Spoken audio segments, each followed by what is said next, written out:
Hello, everyone, and welcome back to the Sanderlanche podcast, episode 100. Woo. Yay! All rejoice. Yeah. I am Jamie, and with me, as always, is Joe. All hail the Hypnotoad. Dak and Data. This week we are reading the end of Alloy of Law, chapters 19, 20, and the Epilogue, wherein Wax finds Steris, and we have a final showdown with Miles, where Wax, Marasai, and Wayne put their teamwork and their final plan into action. The team give their statements to the police, and Wax is offered a position with the constabulary, much to the Constable General's disliking. And Wax confronts Mr. Suit. Miles is executed, and in the last stunning minutes of the books, Marasai has an encounter with Iron Eyes himself. Dak's boy Marsh has returned. I can't wait. Can't wait to hear what Dak has to say about that. So let's jump into it, everyone. The Sanderlanche is about to begin. The streets spin shimmers and the walls they curl. The grip of greed, it rains. There's just one track to lead this moving train. The price of progress is a dying world. The price of trust is pain after the wrath, the bitter shame. Look up into the night. Pillars of risen, bathe all in their light. Forward we run, splinter the steel, weaken the wheel. Through life and loss, rivers of soul unflying. The heavy cost of haunting the hands untied. Through life and loss. Yeah. An eventful few chapters with some reveals that we hadn't called, and some reveals that somebody Dak definitely called like books ago, and just I think some really cool stuff. What did you guys think of these 3 chapters? I liked the ending very, very much. I almost thought that it was kind of a little too quick for finding and saving Steris, but it didn't seem completely out of place with the pace that we were kind of going at from going into this chapter. But I really enjoyed the fighting, the cleverness, and I enjoyed the plot twists at the end. And overall it was a very very nice ending. That's pretty much all I have. All right, well, positive, that's good. Mm-hmm. We like the were you at all shocked by the Mr. Suit reveal? I was a little surprised. Yeah, I knew that it was something kind of fishy with his uncle, but I didn't expect that he was Mr. Suit, and so that was actually kind of a nice surprise. And then all the pieces kind of fit together nicely. Like, it totally makes sense that the butler would try to kill him if the former master told him to. Like, everything kind of fit together pretty well. And then my prediction, like, I feel like I predicted the ending of the book somewhat well, except for the plot twists that he was going to find Steris, but he wasn't going to find the rest of the women, and we were going to have to like wait for that. So I feel like it ended well. I enjoyed it. Good. Yeah, no, cool ending. I will admit, like, throughout this book, I've been a little disappointed it wasn't quite as much of a Western as I thought it was going to be, but the ending was pretty cool. I loved the execution of Miles. I thought was really well done. Like, how he just keeps going and going and going until finally he runs out, and he's just yelling the whole time. I thought that was a really just a really powerful moment for him. I feel kind of bad for Miles. I do genuinely think he was trying to do the right thing, but he thought he was doing the right thing, but it was the wrong thing. And we like that Marasai got her moment to, your power's not useless. It saved the day. Didn't coincide with Wayne's like we were predicting, but maybe they're saving that for a future book. Who knows? And Marsh. I don't want to belabor the point too much because I feel like everyone's throwing me under the bus. It's like, oh my God, he's going to be insufferable. So no. But no, I'm just happy because I really like Marsh as a character, and I'm glad we get to see more of him. I think it's cool. And I can't wait to see what else comes of that. I like the fact that he clearly does talk to Sazed, because he's like, yeah, Harmony tells me to do this, and I tell him no, and he's like, yeah, that's perfect, and I'm like, oh god, okay. So that was really cool, and yeah, like I am really keen to see where the series goes. Yeah, it's kind of fascinating, this idea that like they're both out there doing who knows what exactly they're doing most of the time, but Marshall's like, yeah, Harmony has his way of things, and we don't always agree, but his beliefs mean that he lets me do my things. So, which we know that Marsh has all those spikes in him. Harmony could take him over just like Ruin if he wanted to, but apparently he's like, no, okay, you do your thing, dude. Yeah. And actually, it's funny. I don't even remember the exact wording, but in a couple episodes ago, you did a prediction about like how Miles was going to go out that was really close to what actually happened, and the way that you said something about like there's going to be this other power that he's referencing or something bigger, and then at the end, like Miles does like give his little speech, and he's like about Trell or whatever, and you were just, the way you phrased it was really close to what happened, and people in the Discord were like, oh my gosh, Dak was really on fire this week. Cool. I don't remember exactly what I said. I'll have to listen to that episode again. You've been you were pretty good on predictions this book. You got Marsh, you got that, like you're doing pretty well. Cool. Now I just need to see if if Mr. Suit is, it's his uncle, but is it actually his uncle, or is he just wearing his uncle's body? Yeah, right. Yeah. Questions for another day. Yeah, I was really satisfied in the ending of this book. It's a lot of fun, and although I was not on fire with my predictions, no secret bad guy, no speed and slow bubble all at the same time, that was a little disappointing. But it was really good to read. I was really happy with how it all wrapped up. I think the pace that it wrapped up was sort of just classic Sanderson. We knew it was coming pretty quickly. I also think that the epilogue was probably my favorite chapter for the book. It was really, really good, really fun. And to set the scene a little bit, so as you guys know, I downloaded the audiobook for the car ride because I can't read in the car, which I don't think I'm going to do for every book, but I was like, hey, we're going to my mum's house. Why don't we throw on the last chapters of the audiobook? So Dak and I got to listen to it together in the car, and we sort of got to see each other's reactions a little bit, which is a little bit different to what's happened before. But yeah, when the realization that it was Wax's uncle was Mr. Suit, I believe there was an audible gasp from me. Yes, there was. I was like, ooh, like I did not even see that coming. It didn't even enter into my thoughts that the uncle was still around. Like, yeah, it was a bit weird what happened, but did they have an accident or was he murdered? That was kind of my line of thinking, not is he still alive and it was all faked. And to set the scene a little further, we were driving in the dark when Marisai met Marsh. And as that was all coming together, I'm sitting in the back seat and Dak's driving, and I've patted him on the shoulder. I was like, oh, it's your boy. It was very exciting. It was a very exciting time. But yeah, listening to it in the dark, totally different vibe than reading it on page. But it was great. I really enjoyed that. The bit with Miles' execution as well was great, and that genuine sort of fear that he wasn't gonna die really crept in. Yeah, I got to say, halfway through the book, I was a bit like, I'm not digging it. Yeah, I thought I'd be a little bit more into it than I was halfway through, but now, having finished it, I really like it. I liked the action scenes. I liked the relationship between Wayne and Marisai and Wax as well. That was all really fun, and I think it all paid off in the end to see them work together as a team to get around Miles. I thought that was really great, the way they did it. Yeah, loved it.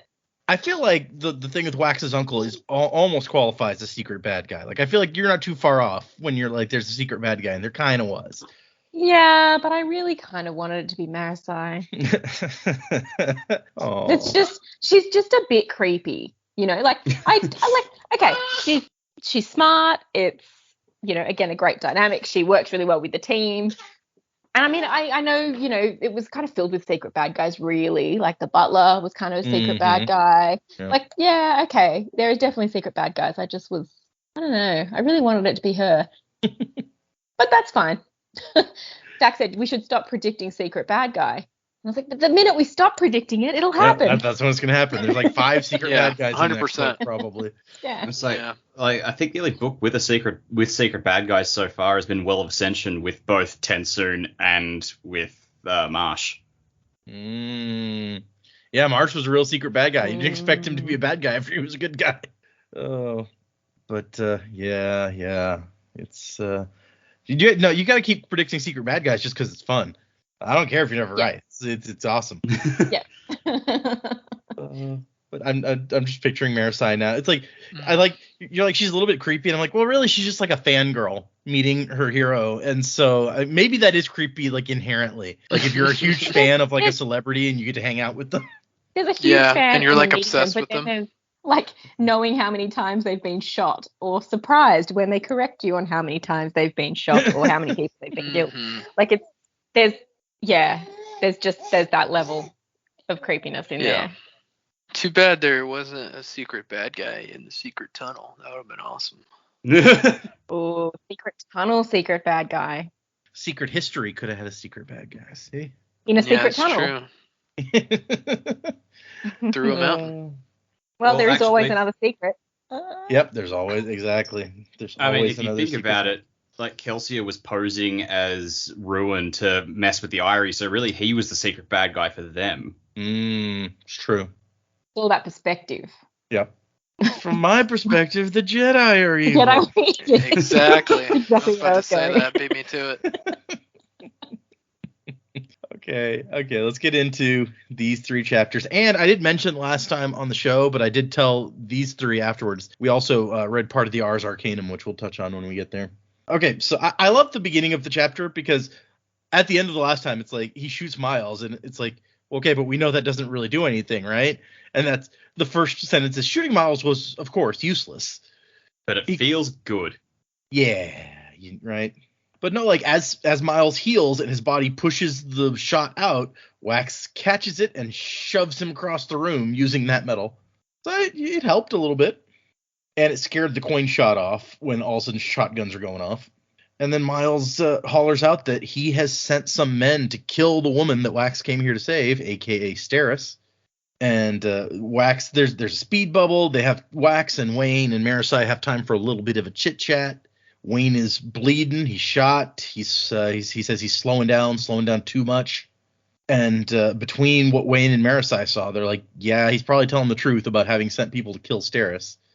And Wax is like, damn it, I got that coin shot's gonna make things difficult. We got to take him out. And Wayne's like, well, what about Renette's fancy gun? Not sure.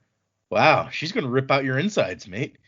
I'll be sure to blame you for it.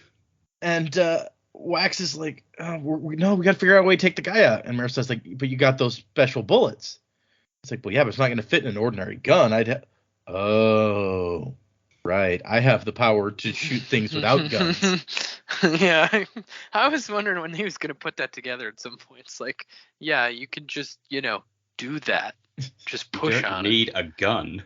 it.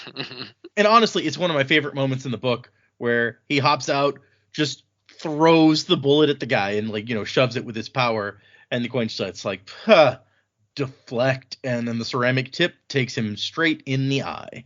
Push and pull are both down. Which again, this is just I feel like you could have done more with these guys, at least if they had been, even if they hadn't said anything more, but if they'd been a constant presence with Mr. Suit the whole book, always showing up to the meetings with Miles, and this probably would have had more of an impact, but because they're literally just 2 guys who showed up for the battle at the end, I'm like, Yeah, no, I get it. I still love the moment. Like I said, it's one of my favorite moments in the book. The moment is excellent, just the recipient is kind of wasted. Yeah, I get what you mean. And so Wax takes off down the railroad tunnel, which he's surprised. He's like, why are there tracks down here? As if it was for a train. That's strange. And so at the end of the tunnel is a wooden structure, a little 2 or 3 story building made of wood. He says perhaps a barrack or dormitory. And he can hear the people above him. He's like, of course this is a trap, obviously. Miles sent me down here to get killed by all his dudes who are hanging out over here. But he just has no more fucks to give. He's like, you know what? I don't care if it's a trap. Throws himself up with his power, past the guys waiting 1 floor up to the floor above that. And he just has, I like this whole scene where he runs into a room, guys are coming after him, he goes out the window, uses pushes to flip over to the next window over, busts in that window, and then all these guys have run into that room that he just left. So he uses his power to push on like the nails and stuff in the wall between them and just create like a killing zone in that room as the wall like breaks into shreds and nails and splinters of wood are flying into all the guys in the room. And then he shoots the guys who are still standing after that. And this is before, in a minute, when he just destroys the whole building. But this is just a very badass like scene for Wax, this whole series of events. Goes down the hall, finds a locked door. People are shooting at him now up through the floor, which he's like, okay, that's smart. Increases his weight to kind of bust through the door. And then I like that he uses his power to push on some floorboard, the nails in some floorboards down the hall, so that they think he's over there. But he finds Steris, and he finds Noxel, the gunsmith. And Steris says, Lord Waxilium? He goes, most of me. I may have left a toe or two in the hallway. And he throws a shotgun to the gunsmith, who's like, I'm not a very good shot. And he actually seems scared of the gun. He's like, guns. And Wax says, it doesn't matter if you're a good shot. It matters if you can swim or not. And the guy's like, what? I mean, of course I can, but why? And he uses the shotgun in the guy's hands to push him in an arc 30 feet away over into the canal. Which you could warn. Yeah, right? You can warn a dude before you do something like that, but I guess. Nah, there was no time. There was no time. What if you turned around and was like, I actually can't swim? That was a lie. What's your plan then? Yeah. He was like indignant at the suggestion, but in reality he couldn't swim. He was just like, well of course I can.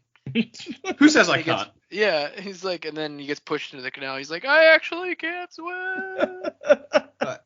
I imagine like his head's broken in the water and he's looking up in the canal and he sees Wax's Steris go flying into the night. He's like, you couldn't carry me too, you prick. I'm not that big. I could have done a piggyback. It's true. You could have carried it. We don't care about this guy. It's fine. We just met him. He apparently speaks High Imperial because he used that as a message to people. So there's no reason to like him. It's fine. That's exactly. He's probably Spook's great-great-grandson. Screw him. This is for your bloodline. He asks Steris about the other girls, but she has not seen anyone else. The Vanishers implied they were sent somewhere. And he's like, yeah, okay, he's not shocked by this. So he grabs Steris. He does a little bit of a trick with physics by like pushing himself up, decreasing his weight to push himself up, and then increasing it so he can push on the ceiling above him and break through while still moving upward. It's like a weird physics hack that only works because of his weird power to increase and decrease his weight, but it's kind of cool. And then they kind of he's holding Steris. They push up above this building, and then he increases his weight, like just taps all that weight that he's been saving up forever, pushing downward on every bit of metal in this building he can find until he is so heavy that the building just collapses in on itself and crushes every single person who's still in there. And he and Steris just kind of float down and land in the wreckage at the bottom. And there's 3 Vanishers in the tunnel just outside the building who are staring like, what the fuck just happened? And then he shoots them with the shotgun. He uses Allomancy to cock it repeatedly so he can just keep shooting them. Oh yeah, my favorite part about the cocking with the Allomancy is he then uses like the empty casings and pushes on those, which I think is awesome. Uh-huh. Yeah. And then I really love Steris is like, oh, survivor of the mists. And he looks at her and he's like, she doesn't look terrified. She actually seems kind of aroused. You're weird, Steris. You're a weird lady. She's like that lady in Futurama that's like the bureaucrat who actually gets aroused by messiness. Messy, yes, yeah. Oh my god, she actually is because of like how much she goes over the contracts and everything. Mm-hmm. Yep. Why is this zipper not in alphabetical order? What? It should be at the bottom. Why is the jacket not in alphabetical order? The That's zipper right, should be yeah. at the bottom. Yeah. Why is there yogurt in this helmet? Oh, well, you see, I can it explain used to be that. milk. Time makes fools of all. all. Yeah. He used to be milk. He knows how to make ice cream soup. Different episode, but still fun. Yeah. So, since we're bringing up Futurama, I guess I may as well just bring up later in the book. Mr. Suit says one of the Vanishers has definitely survived. That's Clamps, right? Because he hasn't shown up. Maybe so. I mean, it could be one of the Vanishers that got captured earlier. That's possible. Oh yeah, I guess. I actually went out and looked because I was curious and I knew that you would want to know. No one has asked Brandon, or he hasn't answered anything about what happened to Clamps. So What? we do not know fans, I'm if he disappointed. died in that building just now, or if he lived, or if he escaped, or I what. bet he's one of the ones that lived. Because I mean, how could you get rid of Clamps off page? Yeah, right. My predicament for Clamps is that he was in the building, but somehow lost his hands and now has to come back as Clamps. Yep. Oh, Sure, and he could, sure. maybe he's secretly like a coin shot or a lurcher, so he uses Allomancy to open and close the clamps. Oh, now we're talking. Or Yeah. and then on top of that, he like absconded with some of the aluminum, so his clamps are made out of aluminum. There you that, go. But he couldn't That's close and good. open them with Allomancy. That's true. He couldn't open them and close them. Oh yeah. Unless he made a switch that wasn't aluminum to attach to the aluminum clamps. Sure. Yeah. Wow. Taste my aluminum clamps. I like the idea that he's lost his hands and the doctor's like, okay, I mean, should we put hooks? Or it's like, no, my name is Clamps. What do you think you should put there? And and the guy's still confused. He's like, I don't know, like a coat hanger? I don't know what you're talking about. Now he's got Great a respectable idea. office job in the constabulary, and he's, clamping things together for them. And Give it to the new He's really intern. I think his name is Paperclip or something. It's Clamps!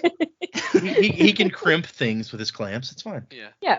So have you guys watched the Comedy Central episodes that I recommended? No, I don't have access to them. Not Okay. as of yet. Because like one of them, Clamps, is the main character, and it's Is that actually- the one where he like gets a job at Planet Express or whatever? Yeah. And Okay, it's I actually- have seen that one at some point. Yeah, that's actually one of my favorite ones of the Comedy Central ones. Just because I'm like, wow, they made an episode about Clamps of all people, and it's really cool because he has this rivalry with Zoidberg, because Zoidberg's like, the only reason they keep me around is for cutting things, but Clamps is doing that with his clamps, and everyone's praising him for it, and so Zoidberg feels left out. Yes, I remember because there's a scene where he's like crushing Zoidberg's claws, and it's like he's gonna like crack the lobster or whatever, and then doesn't Zoidberg like chop his clamps off or something? I remember this vaguely, this episode. Yeah, they have a showdown at high noon over it, so very Western, much like this book. But yeah, no, it's one of my favorite episodes. That's also where we find out his first name is Francis. Yep, Francis. Yeah, they call me Frankie Clamps. Hardly recommend that episode. It's one of the best. After we get the "You're a Bizarre Woman" stare us, Miles hollers out, "You've missed your calling, Waxillium. You're an army unto yourself, and you are wasted in the life you've taken upon yours." He really is kind of like a one-man army after what we just saw. It's crazy. Just crushed a building. Yeah. Well, I mean, after he like shot a bunch of dudes and shredded them and killed that coin shot. And he only has 2 powers. Let's be clear. He is not a Mistborn. If a Mistborn had done all this, you would have been like, no, yeah, that makes sense. But this guy. Yeah. Although if Spook had done it, even as a Mistborn, I would. Really? Spook did that? I don't know. I mean, Vin once went into like Set's Keep and killed like 300 soldiers or something. So of course, I guess Zane was there. Yeah, also. I was about to say he helped. But he was using Adium and she was not. So, but so he gets Steris out of there also by handing her his other shotgun. And he's like, I'm going to lift you up and I want you to run for the precinct on 15th and Rumen. If one of the Vanishers comes at you, fire the shotgun. I'll hear it and I'll come and help. And Miles is like, Wax, if you're done playing, maybe you'd like to come settle things. He's hiding down in the tunnel. He's not going to come out. And this is when Wax walks down the tunnel and finds that Tarson is holding Marisai. He's got her in front of him with a gun to her head. And Tarson, for all his like muscle and stuff, it's easy to forget that he's not a tall dude. He's kind of short because he's young for a Koloss blood type person. So Wax does not have a good shot at him behind Marisai is the gist of that. And Wayne shows up and says, sorry about this. When she got grabbed, I thought it was Miles. So did anyone figure out what was going to happen from that? Yeah, nope. That was our hint that the plan was for Miles to grab Marisai so something could happen. Yeah, so that she could slow down time, I guess. Yep. Makes sense now. I did not pick that up at the time. So Wax is sitting here and he can't bring himself to try to shoot Tarson. He is in fact holding the same gun that he killed Lessie with, and he's like, no, I can't do it. And so Miles is like, fine, if you're not gonna come out, I'm gonna count to 3, and then he's gonna shoot the girl. And Wax has Wayne put up a speed bubble, and he does the most ridiculous. It is so insanely, like, with the accuracy and the kind of coolness that I don't know that I buy it as in any way possible. Yeah, I was kind of with you. I was like, I mean, this is really awesome, but no way. No way. Not even with a speed bubble could you predict that accurately. So from within the speed bubble, he shoots one bullet. The bullet deflects as it hits the border of the speed bubble. So it goes off in kind of an odd direction. He takes a bead on it, the slow-moving bullet, with his gun, has Wayne drop the speed bubble, as he fires his bullet, he pushes it so it goes faster than the other bullet, so it catches up to the other bullet, and hits that bullet in exactly the right way to deflect it into Tarson's head behind Marasai. Badass. It was extremely badass. Like I can't debate that. So, have any of you guys seen the terrible movie they made about the Dark Tower by Stephen King? Yes, I did. Yeah. So the Gunslinger, is that what it was? Oh no, it was just the Dark Tower. It was just called the Dark Tower, yeah. Oh, okay. It was kind of an adaptation of the Gunslinger. It really wasn't an adaptation of the Gunslinger. No, yeah. I mean, like super vaguely maybe. But like if you've read the Gunslinger, the entire book is dude walking across a desert alone, which wouldn't make much of a movie, quite honestly. No. Yeah. But anyway, so spoilers for this movie, listeners. So if you haven't seen this terrible movie and you want to, tune out for like the next minute or so. So right at the end of the book, the end of the movie, something similar happens. Roland pulls out his gun and he fires one bullet, and then he points his gun to the side and fires a second bullet, which ricochets off the wall and into the first bullet, knocking the first bullet into the bad guy who can push bullets out of the way. So like he had to ricochet bullets to actually kill the man in black, and it was a cool moment, but also like I was watching the whole thing, it's like, all right, that was pretty cool, and it was cool to see him finally get one over the bad guy, but it makes no damn sense. How is the second bullet traveling faster than the first to knock it into him?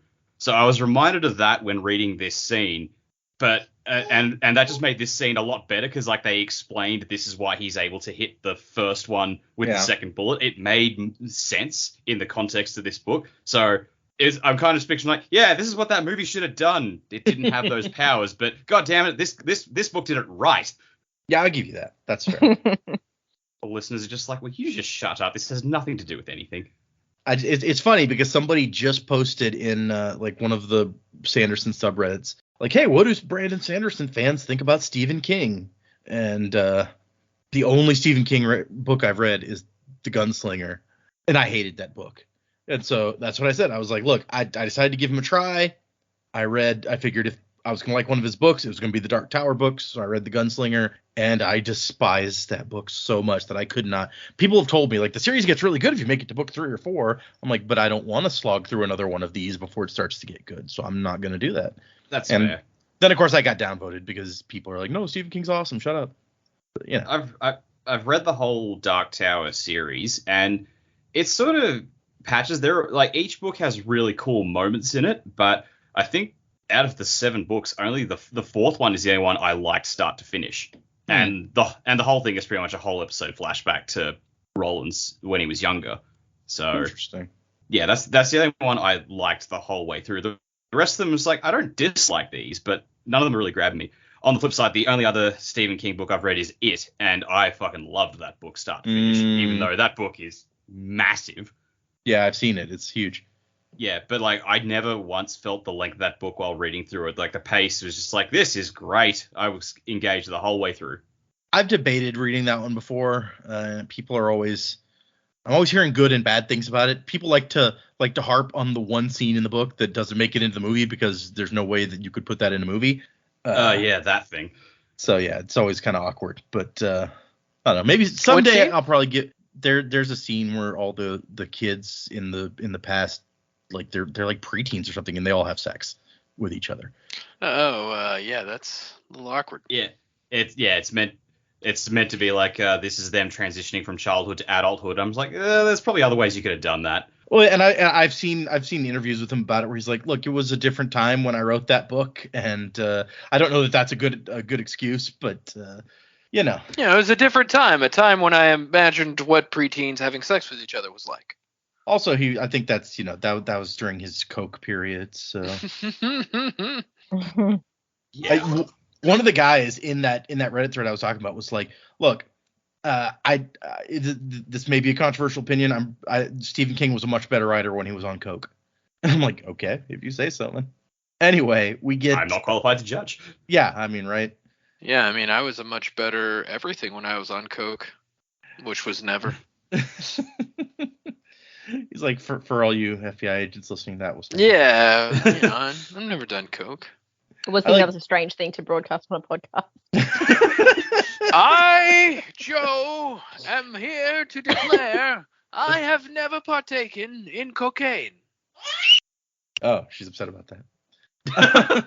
How dare you? She's like, why? Why no cocaine?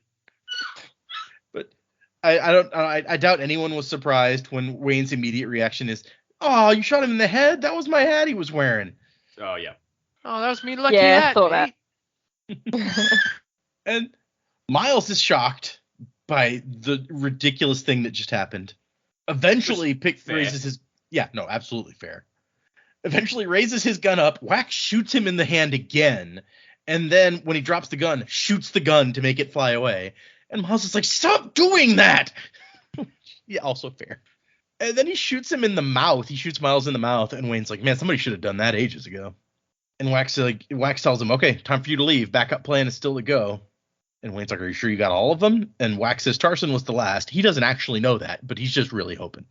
Grab my hat if you get the chance. I don't see anyone with any clamps. Clamps is hiding somewhere in the back. That's really the only smart thing to do when Wax shows up, as we've just seen. You should just hide.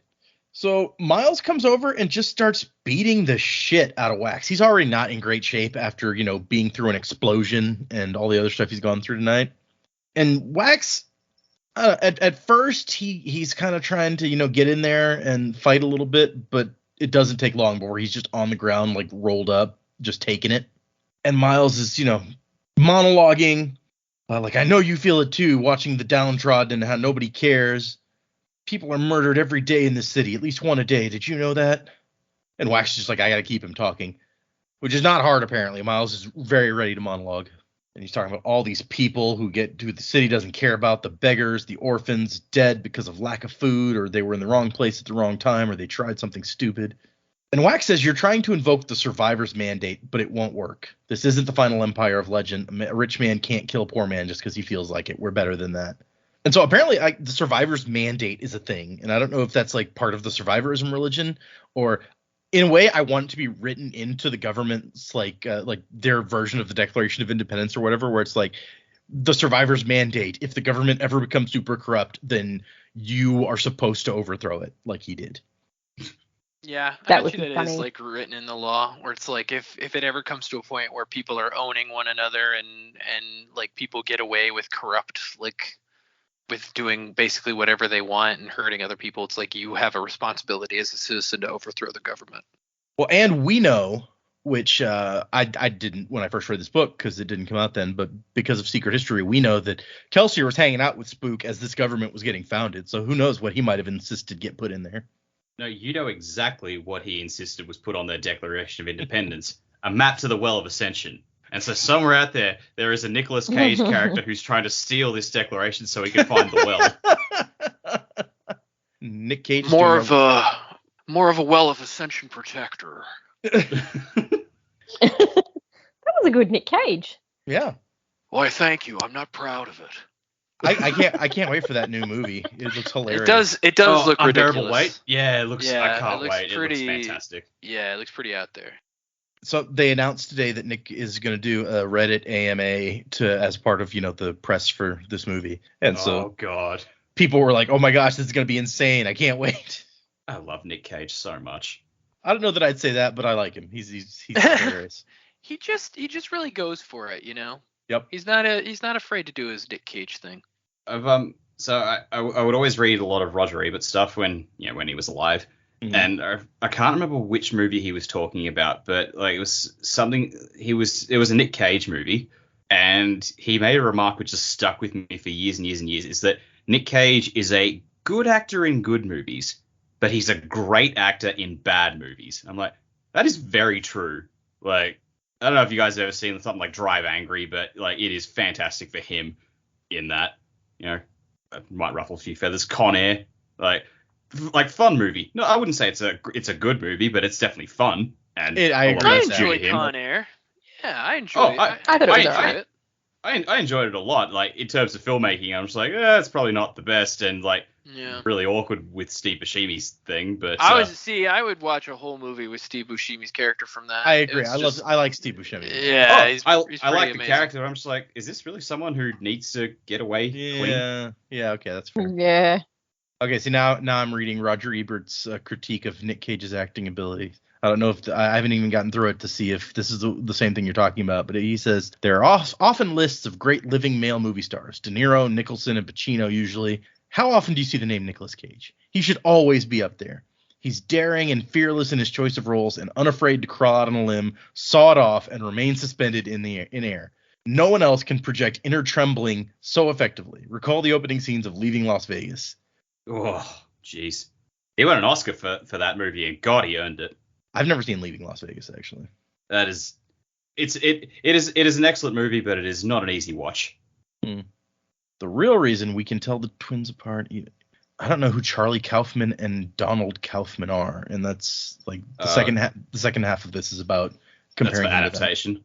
So Charlie Kaufman is a screenwriter who does really meta sort of movies that are also sort of depressing. So like Adaptation or Being John Malkovich. Donald Kaufman is a fictional character from Adaptation who is Charlie's twin brother. Nick Cage plays them both. Okay. He says the real reason we can tell the twins apart, even when they're in the same trick shot, comes from within. Cage can tell them apart. He is always Charlie when he plays Charlie, and always Donald when he plays Donald. Just look and see. Yeah, Ebert was a fan, clearly. Okay. Yep. Nick Cage does some great acting in a lot of movies. I love The Rock. I really like Lord of War a lot. Haven't seen that one. I really need to. Yeah, Lord of War's good. I even like Face Off. Face Off is really good. I've never actually seen Face Off, so. Well, that one's just fun because you start out, it's just Nick Cage going nuts and John Travolta being the straight man, and then they swap. It's like it's not just John Travolta being crazy; it's John Travolta doing what he thinks is Nick Cage being crazy, and Nick Cage being John Travolta as the straight man. But I just love Nick Cage just when he's just doing crazy whatever he feels like doing, like he shows up in Into the Spider-Verse, because why the hell not? He was the Noir. Yeah, he's Noir Spider-Man. He's also his role in Kick-Ass. I'm just like, really? Yep. Okay. Yep. It's pretty wild. Yep. It's pretty He never out there. got to be the Superman that he wanted to be, although he did the voice in like an animated or two. Yeah. What a guy. I'm so excited for this movie. It looks like even before any trailers came out for this new movie, I was like, just from the premise, I was like, yes, I'm in. I'm there. Yep, same. But okay, sorry. Back to Miles. This has been the Nicolas Cage part of the podcast. The Nick Cage moment. If Wesley Snipes can get his own segment, Nick Cage can get his own segment. You're Absolutely. Right. Yeah, 100%. Suck it, Wesley Snipes. Miles says, I don't care about the survivor's mandate. I found something better. That doesn't matter to you. You're just a sword, a tool that goes where it's pointed. It rips you apart that you can't stop the things you know you should, doesn't it? And Wax finds himself nodding.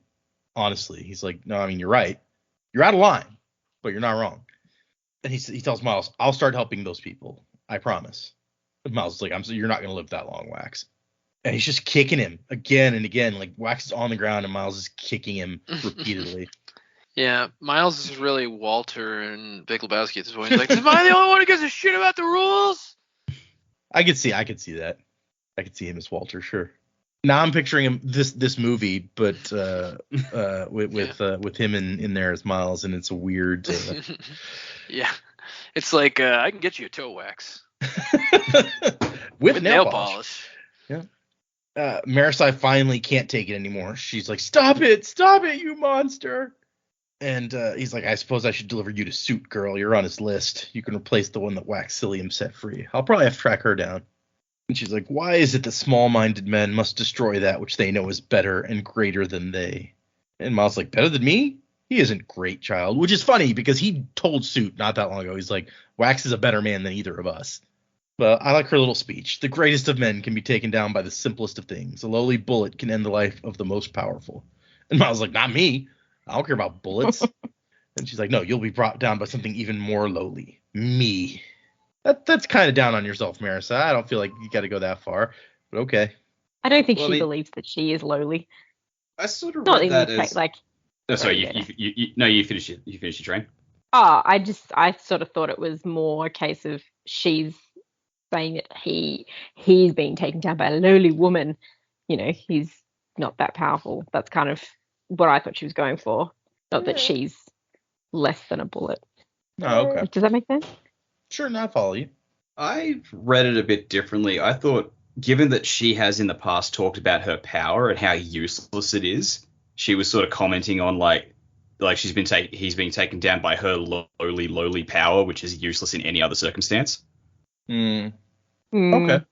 I think that's I feel like probably if it more was- how I read it, yeah. If it was that lowly though, they wouldn't have a use, and it does have a use. As we've just Well- discovered. I mean, Yeah. granted, but yeah, in the past she has talked about it. She seemed really embarrassed by it, or just like Oh, of course. really upset she didn't get something more useful. So yeah, So at what point did you guys figure out what was going on with her speed bubble? So I was even having this conversation this morning with Dak. I cannot wrap my head around Marasai's bubble, and especially because they were still calling it a speed bubble. It Mhm. took me way too long to realize that it was Marasai's bubble, not Wayne's bubble. Like Ah. Wayne had come up from behind in a bubble, and then it was all happening there. So yeah, it was just weird. But I don't know, my brain can just not process the time slowing down thing. Like Wayne's bubble, completely get it. But I so struggle with Marasai, even though it's just the exact opposite. It's really not that complicated.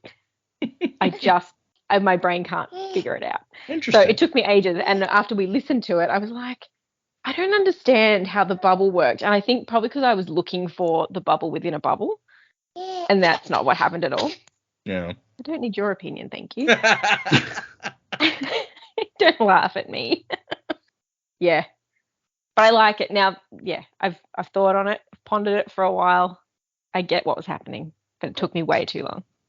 So what you're saying is we need to rewatch one of the Futurama episodes where they're just watching the world like going by at super speed outside them, but like they're staying the same. Yeah, I remember that. See, now if someone had said that to me earlier. It's only just occurred to me. I'm sorry. Yeah, thanks, someone. Yeah. It's like the very first episode of Futurama. He goes in the tube, and then like the world fast forwards outside, and aliens destroy everything, and then it's like medieval times again for some reason, and then that gets destroyed. Yeah. Yeah. Pew pew pew pew pew. Yeah, I would say for me, I kept waiting for. I was like, okay, when's they're gonna use the bubble? So when is that gonna happen? And I didn't realize until it was basically like upon us, like the light was coming, and I was like, oh, they're using it right now. Like I was waiting for the eventual use of it, and I kept waiting, and I was like, I didn't realize at the time that it was going on until after it was over.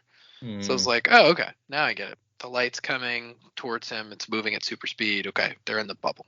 Yep. So we get a light appearing, and Miles like, who'd you bring? They're not gonna get here in time. Except it moves very quickly. And he's like, wait a second, and then he notices it, and he's like, oh shit, and he tries to run, but it's too late. She drops the bubble, and standing out there is Wayne in a police uniform again with a big mustache, and he's like, get 'em, boys. And there's like 100 freaking cops out there, and they just dogpile Miles basically and tie his arms up with some ropes. He probably didn't have another stick of dynamite in that thing anyway. Almost all the cigars in his cigar case are dynamite. All he's wearing are his pants, and even they're kind of shredded. So that's does he a even good have point. pockets anymore? Yeah, I didn't think about that. Yeah, it's a good point. I just like, and this is like so funny, and it's such a Wayne thing. Like it's such a Wayne scene. It's like he's coming up in a fake mustache. He's like, "Book him, Dano," and like all these guys just like dog pile on top of Miles. It's so like goofy and ridiculous, but at the same time awesome. I imagine it's like got to be a really thick walrusy mustache as Right, well yeah. that he's just gotten from somewhere. The mustache of leadership. Yeah, that's how he led the cops. Oh, Yes. it all makes sense. I mean, it all in full circle. It all fits. Yeah, mustache. Wait. Mustache. Do we really want Wayne wearing the moustache No. of leadership? Nope. I mean, I'd like to see what happens for like a week.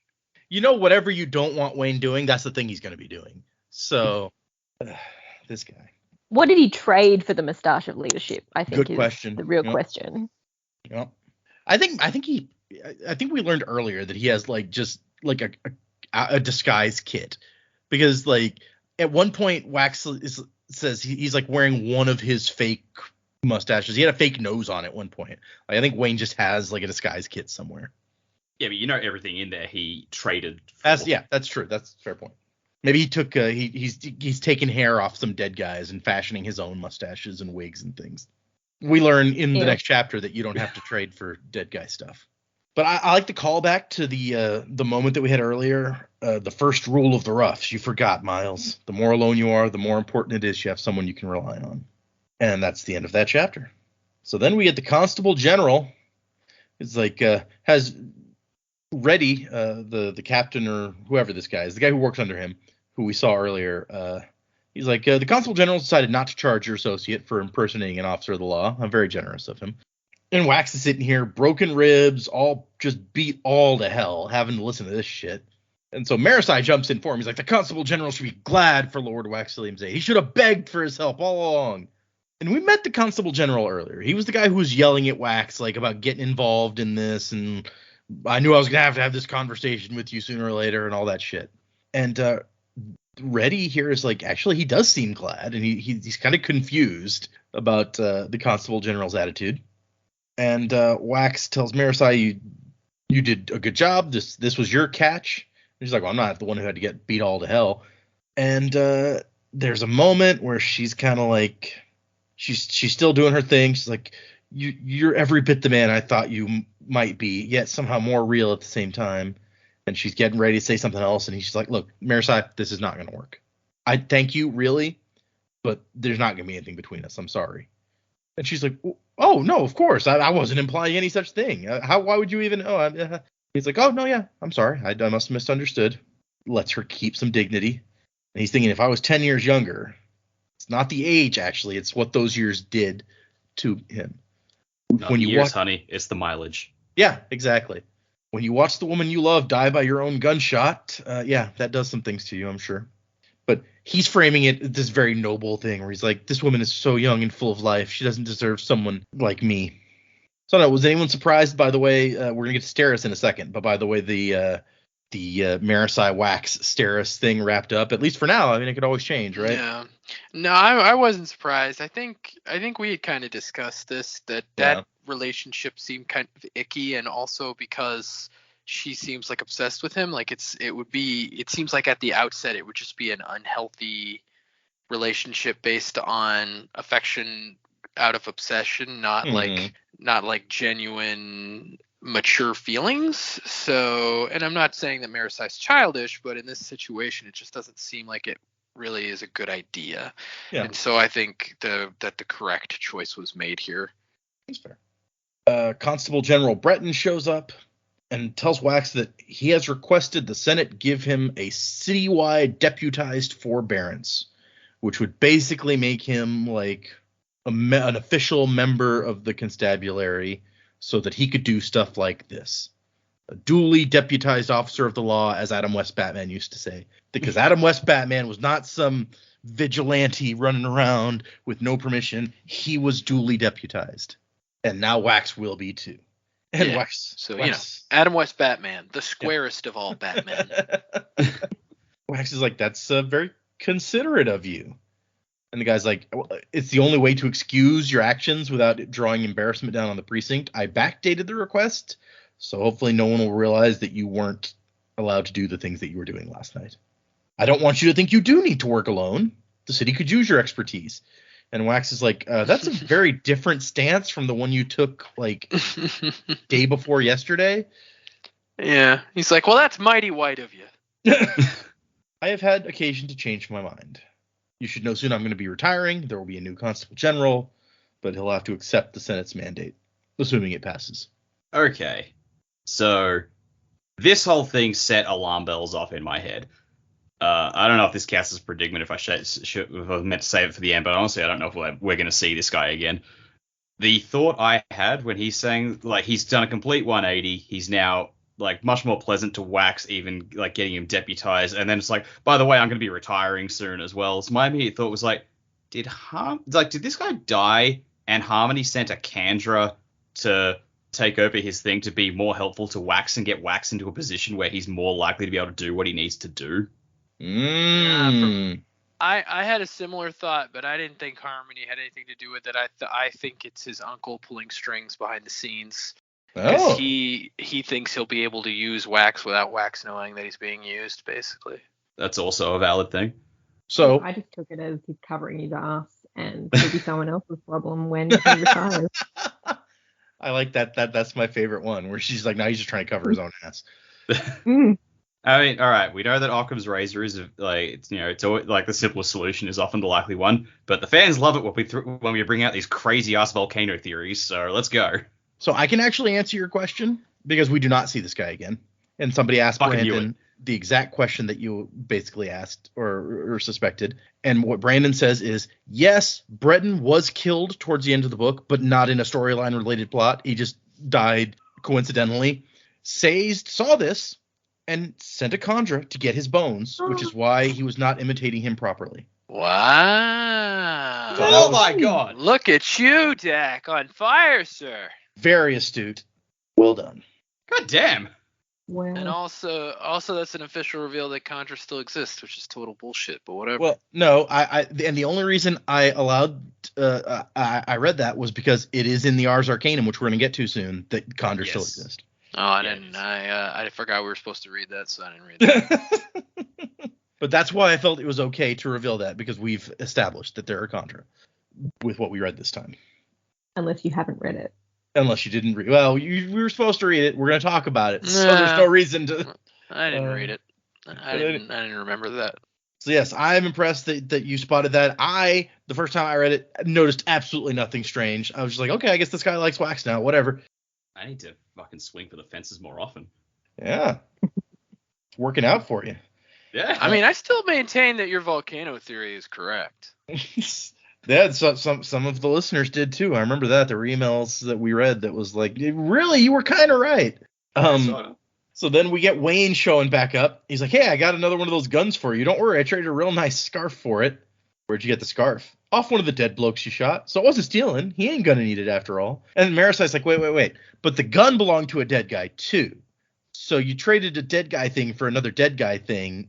The logic, and Wax goes, don't try. Logic doesn't work on Wayne. And he has what may be my favorite of his lines in the book, even though all Wayne's lines are hilarious, where he's like, yeah, I bought a ward against it off a traveling fortune teller. It lets me add 2 and 2 and get a pickle. It doesn't make any sense. I don't like it. I love it. It doesn't make any. The whole point is it doesn't make any sense, and it's amazing. This is getting uncomfortably spookish for Joe. Yeah, if he starts speaking high Imperial, I'm out. Sadly, no one has any news on the other women who were kidnapped. She's like, maybe Miles will say something. And Wax is like, yeah, he's not going to talk. And then we get Steris. I find it necessary to offer you my thanks. And he's like, well, I hope the necessity isn't too onerous. Only in that it comes is required after an onerous captivity. You should know that I was not touched indecently by my captors. I remain pure. And he's like, holy, I didn't need to know that. Like, that was not important. That you did not need to share that. And she's like, yeah, you did need to know, assuming we're still going to get married. And I like her very regimented brain is like, I mean, your rescue of me will be expected to create an outpouring of my emotions. So we could plausibly announce our engagement as soon as next week, and high society would accept it. Should I proceed with the contract? And he's like, okay, well, I gotta let you know, I'm getting like a forbearance thing. I'm going to be involved in some police business here. And she's like, well, I would be dead if you weren't returning to your past ways. So I'm not really in a position to complain. Also, every gentleman needs a hobby, and considering the self-indulgences of some of them that I've known, that wouldn't be problematic by comparison. And there's some stuff about Steris I really like. Like, she's just like, look, both of us are beyond the point in our lives where expecting the other to change would be realistic. So I accept you if you can accept me. I actually think that's kind of sweet. That's like someone who like is conscious of her own like flaws, I guess, and is still trying to, and she's trying to be heartfelt and sympathetic to someone, even if she doesn't know how to express it. And I thought that's actually a really nice little moment for her. And then she goes into this whole thing about how her previous like fiancés all treated her like shit. I'm just like, you have had a horrible life. I'm so sorry. I don't know that treated like shit is exactly right. She's just like, I'm not without my faults, as my previous 3 suitors chose to explain to me at length in written communication. Which, I mean, I don't know, the way she said that and how hurt she clearly is by it just made me think, shit. But I agree. It's a very sweet moment. This moment is where in this book I start to be like, you know what? I like you, Steris. You're weird, but I like you. I actually think like she is a far more successful. I got the impression she's probably on the spectrum a bit, just with how her mind is ordered. And I thought she was a much more successfully written version of a character on the spectrum than that guy from Elantris was. Yeah, that makes sense. True. I mean, if that's true, then I agree with you. But if it's not true, I feel like that's not cool. It is in fact true. Oh, nice. I wasn't going to mention it unless one of you guys brought it up first, because it's not something that he made public until after the next book came out. That he's like, oh, by the way, I was really kind of trying to make up for what I did with the character in Elantris, where I got really stereotypical with this because I didn't know enough about people like this. So, and I once again, Dak, good job, because it wasn't until well into the next book that I picked up on that same thing, where I was like, wait a second, the way that she looks at things, I think I see what's happening here. Yeah. So well done. Did you crawl into Brandon's brain or something, right? Dak? I don't know. Well, and I even there was an email or a message that I got from somebody who was like, are you guys going to tell, or are you going to tell the other folks this? Because, talking about Steris, you might say something that could inadvertently, not being aware of this, that could inadvertently upset somebody who really relates to this character because they're autistic or whatever. And I would hate to see that. And I was like, well, I don't want to bias them. I want to, if somebody kind of comes across this on their own, then we can talk about it. But otherwise, I'm going to wait until at least the point where Brandon told everyone else before I bring it up. Fair enough. So well done. And Wax is like, oh, I'm sorry, I hadn't realized. And she's like, no, it's not worthy of your attention. I did think that you probably realized I didn't come to this potential union without, no offense, a measure of desperation. He's like, okay, yeah, no, that because Wax is not a catch as far as the general public was concerned either. So maybe they really do fit together well. Who knows? Yeah, she's just like, look, I'm not good with people, but I have to stress, you have my thanks from the depths of everything that I am. Thank you. It's a really sweet moment. I feel like she's trying real hard. And the chapter ends with she's like, so we're progressing in our engagement. And he kind of looks over at Marisai and he's like, you know what? I think maybe the problem is she like, I would have been crazy for a girl like this once. She's a lot like Lessie. Maybe that's the problem. Like, I can't do another Lessie. So he's like, okay, we're moving forward. And then we have the epilogue, where I guess Marisai has graduated now, because it says that she helped prosecute Miles's case. But isn't it only like a week later? Yeah, that's what I was about to say. So I don't know, maybe she's gotten an internship or something. Who knows? Yeah. Like, man, that's the fastest trial. It could have also been because it's such a high-profile case. They rushed on it. Well, and she explains that the trial didn't take long because Miles didn't deny anything that he'd done. Right. Justice moves swiftly out there in Ellendale. Honestly, the biggest, like, I understand. I don't even know why there's a trial if you're like, yes, I'm guilty of everything. But I feel like it's a bit of a conflict of interest to have somebody who was kidnapped by the defendant as part of the legal team. Absolutely. Yeah. they didn't do that one so well. But, you know, it's Ellendale. They don't know all the ins and outs of conflicts of interest, clearly, because there's quite a few conflicts of interest going on in this book if you take a close look at it. And so she's thinking back. She's like, it was like a day and a half. All this crap happened in a day and a half, from the wedding to the end. And she'd nearly been killed. She'd killed someone for the first time. She'd fallen in love and been rejected. I don't know that you were in love, Marisai. I think maybe you're just not quite experienced enough to say that. Yeah, again, that's like one of those things where I'm like, I mean, there's a difference between being in love and being obsessed with somebody. Mm-hmm. And Miles, he says, didn't deny any of his crimes. He still thinks he's immortal, even as he's standing up there, all his metal minds removed, a dozen rifles aimed at him. He doesn't believe he's going to die. And the rifles fire, and we cut away. That's a little bit mean, but okay. We cut to Wax getting on a train. He is walking with a cane, still aching from the broken ribs and such. 1 week is not enough to heal. Sits down in a very nice carriage and waits until he hears footsteps, and then he says, hello, uncle. Which, also, when I first read it, no clue. When he says hello, uncle, I'm like, wait, what the what? What the what? Mm-hmm. Lord Edward Ladrian stepped into the room, whale ivory cane, and he wants to know how you found me. And Wax kind of skirts past the question. He's like, some of the Vanishers described a guy called Mr. Suit. I don't think anyone else recognized you, but I knew.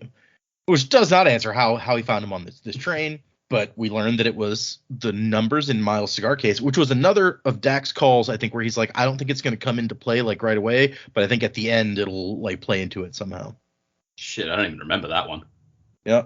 And he says, where's Telson? That's Wax's sister.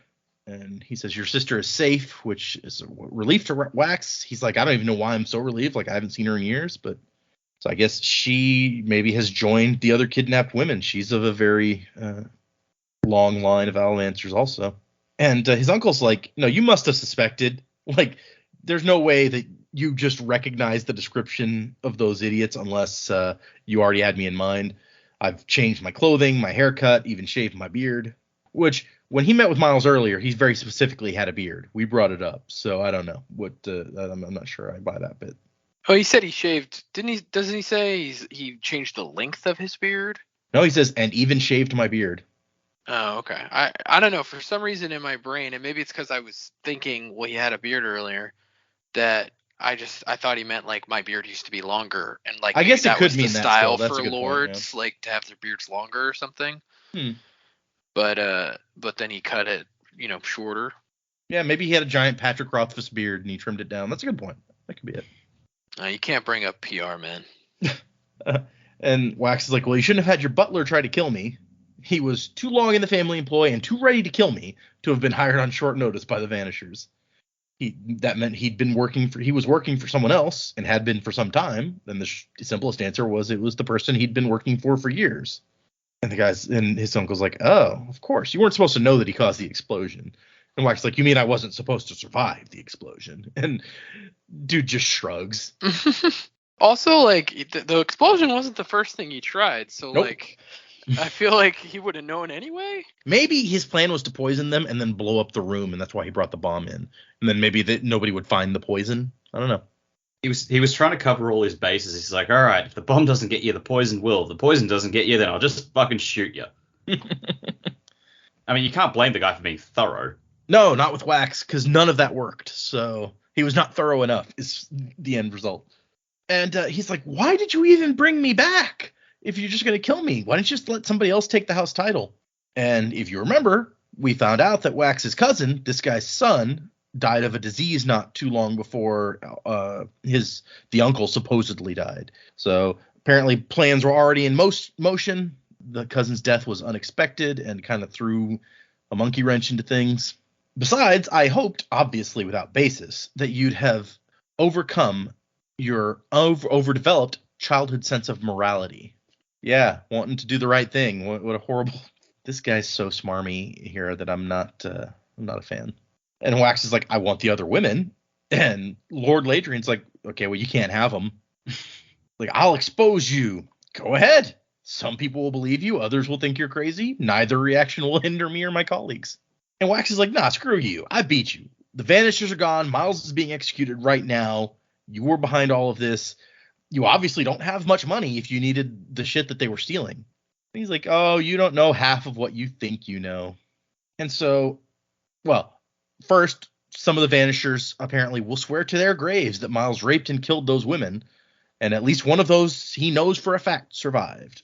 So, but it turns out that the entire plot revolved around House Tekiel, who had the most shipments robbed from them to start, including the 2 shipments of aluminum, which that's a shit ton of money. But House Tekiel's primary business is security and insurance. The Vanisher attacks were targeting shipments insured by House Tekiel, targeted losses to make them have to owe out all this money in insurance claims, while at the same time, the house itself losing its money out of its own shipments, devastated the house's financial integrity. Company shareholders are selling their stakes for pennies. So basically, they've just arranged through some very shady means for a hostile takeover of House Tekiel by Lord Ladrian and his colleagues. It's all about the insurance. Yep. We've just seized one of the most powerful financial institutions in the city, and we're taking on all those debts by buying the company, but the materials have just been recovered by the police and will be returned, so we won't have to pay those insurance claims. We needed only a temporary disappearance of goods. Everything worked out perfectly. Thank you. Couldn't have done it without you, Wax. Ouch. This was just a really intricate, like Xanatos Gambit sort of plan. You cheeky motherfucker.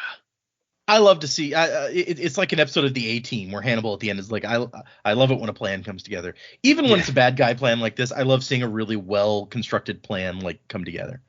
This guy. We cut back to Marisai, who's watching Miles get shot. The first volley of bullets, the wounds actually heal.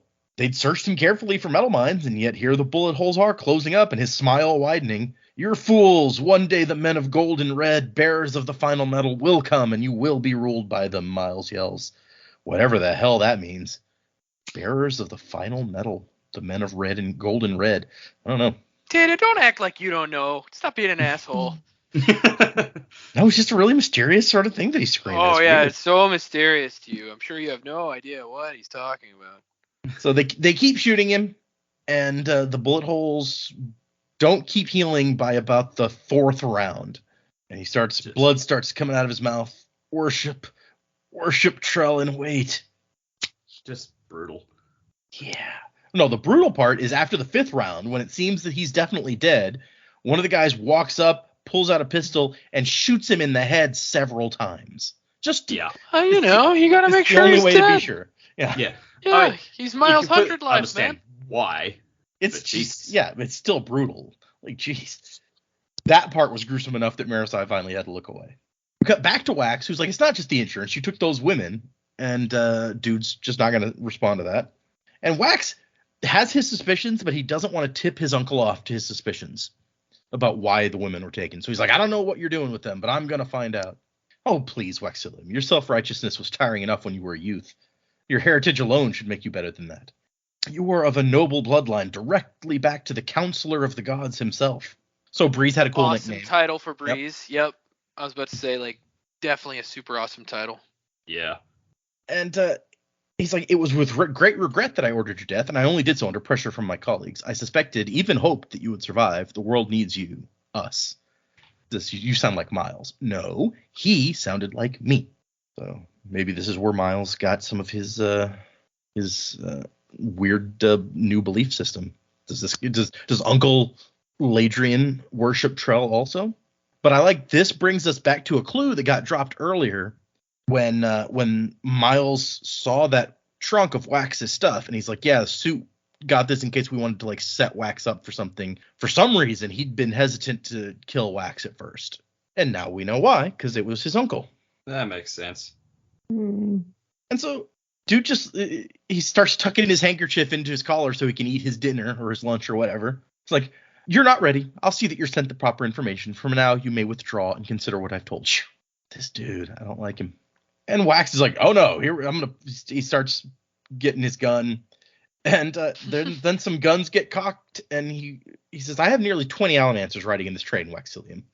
You are wounded, barely able to walk, and you don't have a sliver of evidence against me. Are you certain this is a fight you want to start? And Wax gets a moment where he sweeps everything on the table onto the floor. He's like, I'll kill you someday, uncle. Which we learn in a minute was all a misdirection so he could grab his uncle's pocketbook. Very slick. Yep. I enjoyed the drama of the moment. See, I thought it was kind of childish, but then when you find out that it was to swipe the pocketbook, it made sense. And Edward's like, leaning back, completely unthreatened. Lead him off to the back of the train and throw him off. Good day, Waxillian. Which, that would be a really horrible thing to do to someone, except that Wax is a coin shot, so throwing him off the back of the train is actually not bad. If you threw him off the side, it might be bad. But the back is just a polite dismissal for him. And, I skipped the part at the end of the last Marasai section where something gets her attention, and she goes down this alleyway. And she's feeling this incredibly powerful curiosity, and she has to find out who this mysterious figure is that she's seen in the alley. And she's thinking to herself, what am I doing? I'm running into an alleyway alone? This is really dumb, but I can't help it. Apparently Wax gave her a little revolver that she now keeps in her handbag. Very, very thoughtful present, Wax. And that's when she runs around a corner and right into this guy in a tall man in a black robe, well over 6 foot tall, ominous appearance in this billowy robe. He wasn't that tall originally. That was something to do with becoming an Inquisitor, wasn't it? I don't remember if it mentioned how tall he was originally, honestly. I think he was pretty tall, because I think they talk about how like Marsh is actually like a super handsome tall dude. I don't remember. Yeah, I couldn't tell you for sure, but it makes sense. I can't think of anything that we know about hemalurgy that would make you taller, but that doesn't mean it wouldn't happen. So, but yeah, I believe that he was already tall. I'd have to go look back to be sure. We need more room for more spikes. Put him on the rack. He pulls down his hood. He's still sporting a shaved head. Got those face tattoos from when he was an obligator briefly. And 2 spikes driven through his eyes, which one got pulled out way back in the day. So he must have stuck either that same one or another one back in there. Ugh. And she's like, Iron Eyes. I apologize for bringing you like this. Like this? With emotional allimancy. I sometimes pull too hard. I've never been as good at this sort of thing as Breeze was. Be calm, child. I will not hurt you. And then he soothes her to make her calm, but it's such an unnatural feeling when she's confronting, like, face to face with Iron Eyes that it's actually, it's kind of worse. She has this calm feeling that she can't shake when she should not be calm. Your friend has uncovered something very dangerous. And you want to stop him? Stop? Not at all. I wish him to be informed. Harmony has particular views about how things must be done. I do not always agree with him. Oddly, his particular beliefs require that he allow that. So he gives her a book, a small book that he wants her to give to Wax on his behalf. He tells her you can read it if you want, but please make sure it gets to him. She's like, no offense, but why don't you just give it to him yourself? I have a feeling he'd have tried to shoot me. That one does not like unanswered questions, but he does my brother's work, and that is something I feel inclined to encourage. Good day, Lady Marasai Holmes. Which, okay, we know what that means. Like, that Wax is doing what Kelsey should be doing, and that's all cool. They don't, like, no one knows that Iron Eyes is the survivor's brother, do they? I don't know. I feel like, because Marsh gets discussed at length in the annotations from the 3rd book, which, no, not the annotations, the epigraphs, which we know were published for everyone to read as part of the words of founding that get mentioned here. Good point. I don't know. I don't remember if it's mentioned, if Kelsier is mentioned in there though. So I don't know if they would know that they're brothers, or even if it did say they were brothers, if they might think that, oh, well, God Kelsier's brother is death. Maybe that's like a metaphor. I don't know. Yeah, and I guess it also like depends if people put together that Iron Eyes is the same person that was in the books. Yeah. Because as far as like, how I read this, like, yeah, it's like for us we know exactly what he means, but Marasai has just met basically the Grim Reaper. Yep. And just said, oh yeah, that guy that you've been crushing on the whole time and you've been helping out, yeah, he's doing my brother's work. And I'm thinking to myself, like, is she just going, your brother? There's someone out there who's even more dangerous and deadly than you. What the fuck is Wax doing? Yeah, that's a fair point. Well, and also at this point, you're like, Wax is doing like your brother's work. He's doing, what exactly is your brother's, like, even from our perspective, like, what do you mean exactly? Like, how's he doing Kelsier's work? Like, is he literally doing something Kelsier would want him to do, or is that also more metaphorical, where he's like, he's doing the kind of thing Kelsier would do? And the other thing to consider, we talked a bit about how Marsh can hear Sazed because of his spikes, but we saw from Secret History that Spook put in a spike and all of a sudden was able to see Kelsier. So maybe Marsh and Kelsier were able to have chats as well at some point. Yep. Maybe. So yeah, there's all sorts of implications here that you're like, I need to know more. Yeah. And then he just turns and leaves with Allomancy like leaping over buildings, basically. But yes, Marsh finally shows up. He wasn't Miles. Sorry, Jamie, but Yeah, I was on fire this book. We cut back to Wax, who lands back at the train station where Wayne is sitting, smoking a pipe, reading a book, which I love Wayne talking about his book. He's like, it's a good book. You should read it. It's about bunnies and they talk. Damnedest thing ever. Is he reading Watership Down? Funny. Right, yeah, Yeah, that's that's the first exactly thing what that I comes to mind. I don't know. So it was your uncle? Yes. Crud, I owe you a $5 then. The bet was for 20. Yeah, but you owe me 15 from the bet that we made about you helping me with the Vanishers. I don't remember that bet. You weren't there when we made it. It's like, Wayne, you cannot make bets with people who aren't there. I can if they should have been there, and you should have, Wax. And he's like, I will from now on. They're in this together. It's a very sweet bro moment here. And Wayne's like, I always wondered what it would be like to come here and find civilization and all that. I didn't realize this is really the rough part of the world. We had it easy out there past the mountains. You can be very wise sometimes, Wayne. It's on account of my thinking, mate. It's what I do with my brain, some of the time at least. And he's like, okay, we're gonna. He explains how he took the pocketbook, with the appointments and notes in it. And Wayne's like, oh, you take it with the shoulder bump? Nope, table sweep. Nice. Glad to know I taught you something useful. What'd you trade for it? A threat and a promise. He would see this to the end. Ruff's honor. When one of your own went bad, it was your job to see the mess cleaned up. Very, very dramatic end to this book, but I like it. So Adventure is just beginning. Yeah. Which at the time this was going to be the only book, so it's like it just leaves it open so that there's more possibilities. Okay, Ars Arcanum. The first section is just about the metals, and the main interest there to me is that it tells you what the mistings and the fairings are called.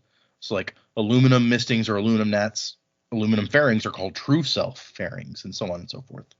So that's kind of cool since we were talking about that sort of thing, but I'm not going to go through all of them because there's 16 metals and we don't need to touch on all the names. It did have a few, I remember we had questions when we saw that chart way back when, the spike chart.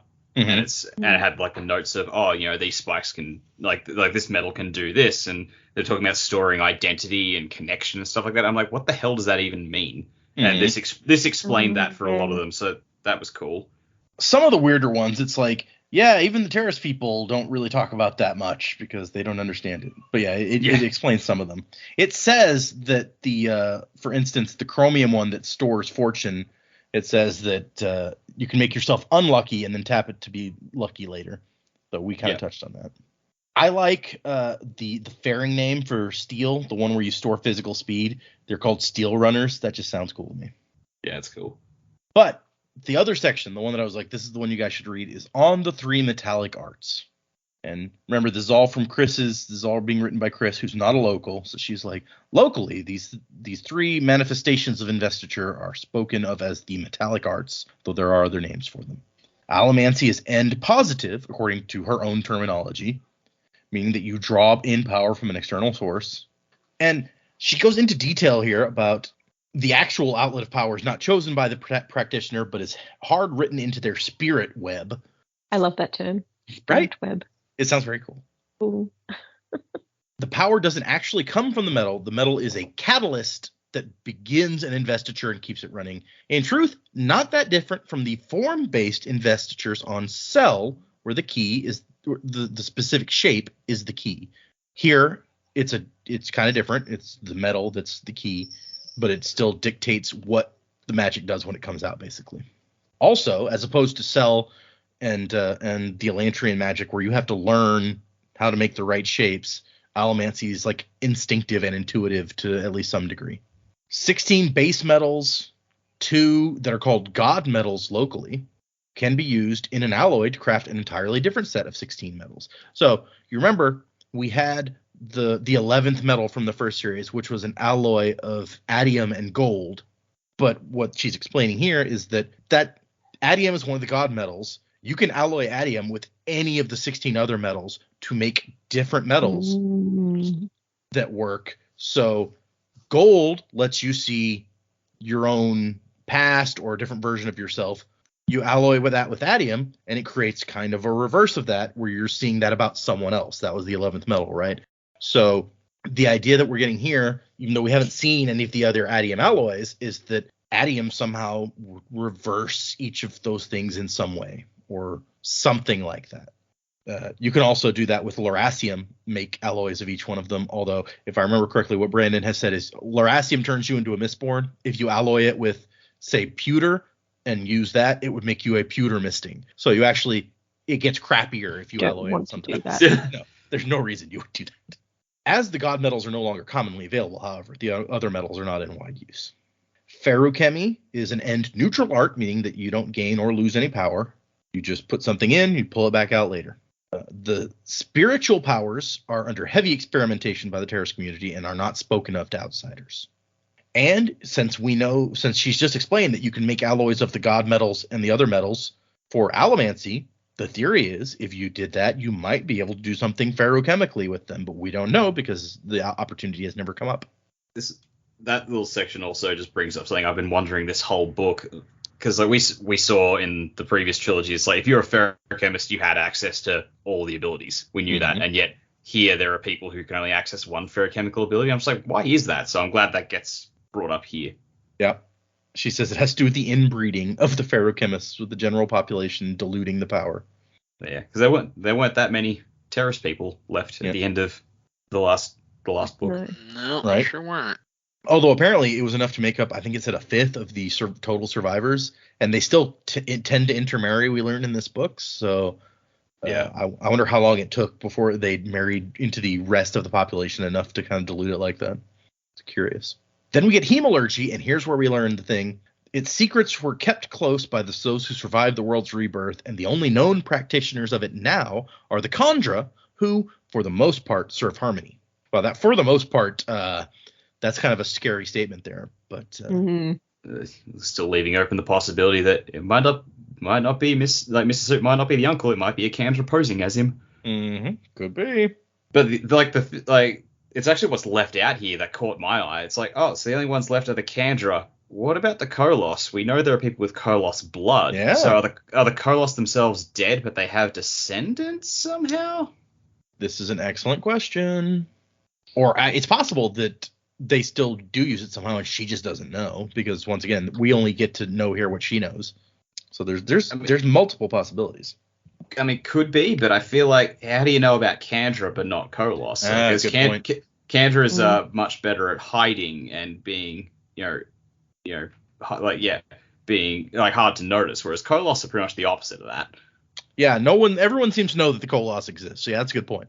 But so the Koloss, like, I know that they had the spikes, but they were sentient on their own, whereas the Khandra needed the hemalurgy to be sentient. So maybe the Koloss, maybe they didn't need to continue with that.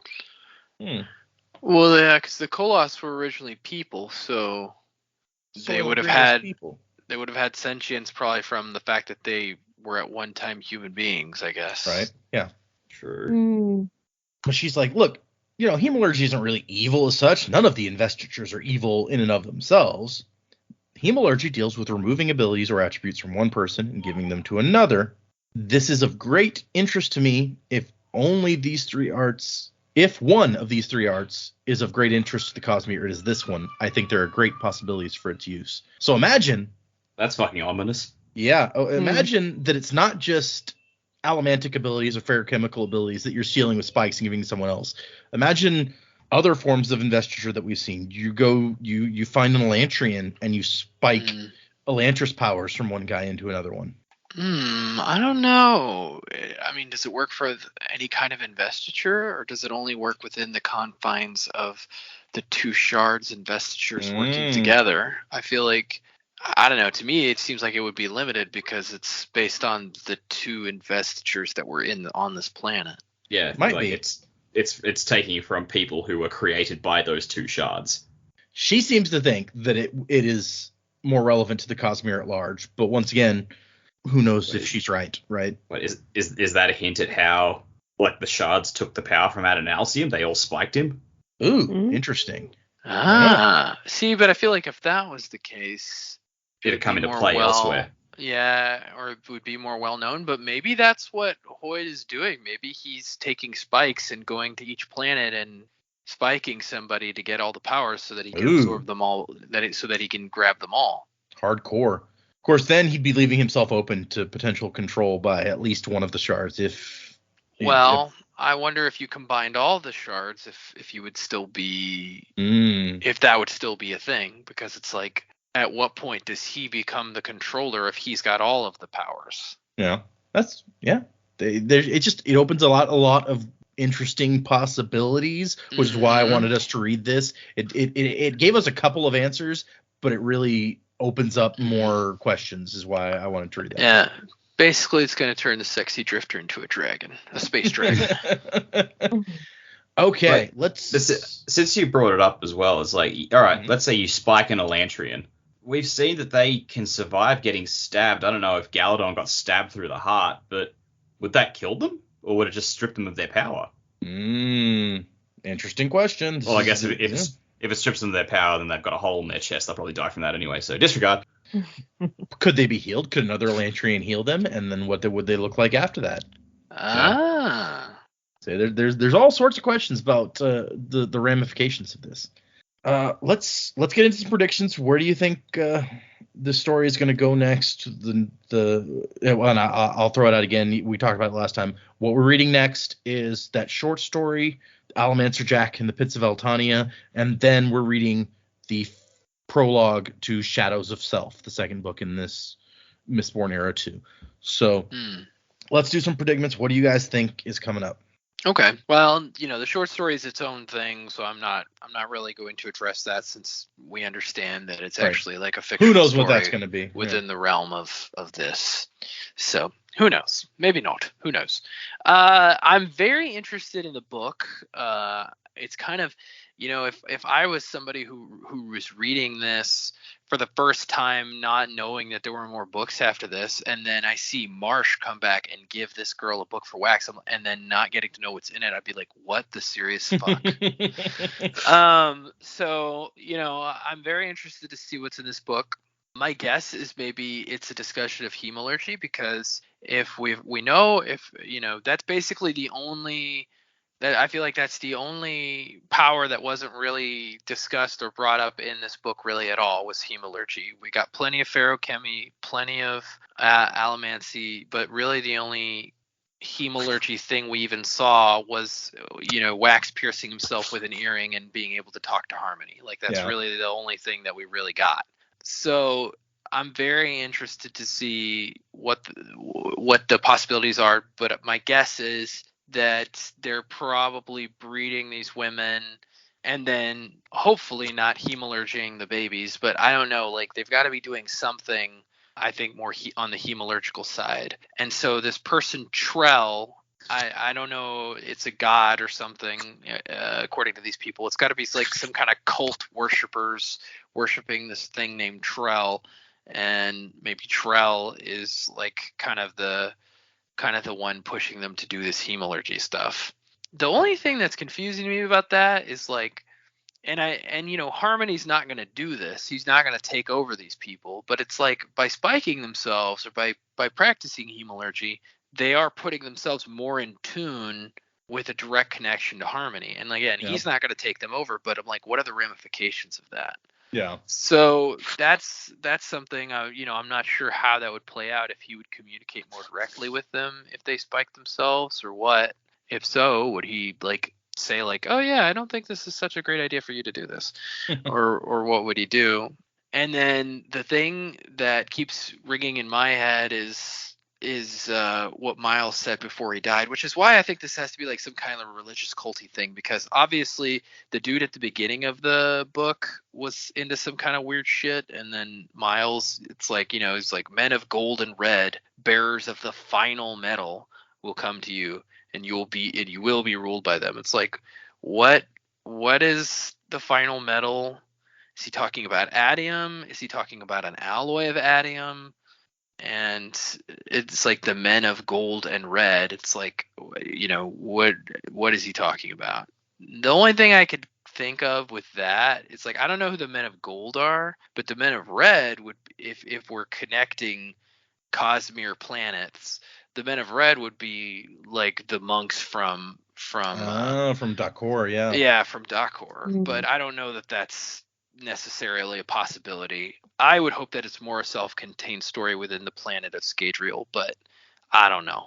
Yeah, worship Trell and wait. Like, what is that? Like, who is Trell? What is that? So Trell's got to be some kind of mystical power god, or maybe even, I don't know why this would happen, but maybe even another shard bearer has come to the planet, is trying to influence things. I don't know why that would happen. I don't know if it's like another shard bearer is like, oh, well, there's now one shard bearer that controls 2 shards. I've got to get in on this. Like, I don't know if that's the case, or if it's basically somebody who's using the, we know that there's like a mind, or at one point, maybe not anymore, there was like a mind realm market trade going on here. We also know that at one point, people from Elantris were inhabiting the planet in that realm. So, I think any number of those things could come into play. Maybe this is why you had us read those back so close together, because I feel like there's a lot of connections being drawn specifically from Elantris to Scadrial with secret history. And so it's definitely something I'm thinking that maybe even more connected than we currently are thinking right now. But yeah, Trell, I'm really curious as to find out who that is. But yeah, that's I don't know, that's a lot of rambling, but that's pretty much all I got. Yeah. I like the idea that you're like, maybe some other shard guy is like, hey, there's something weird happening over here. There's a guy holding 2 now. That could be of news to all the other remaining shards out there. It's like, wait, that can happen? Yeah. So it might attract attention. Who knows? Yeah, it's true.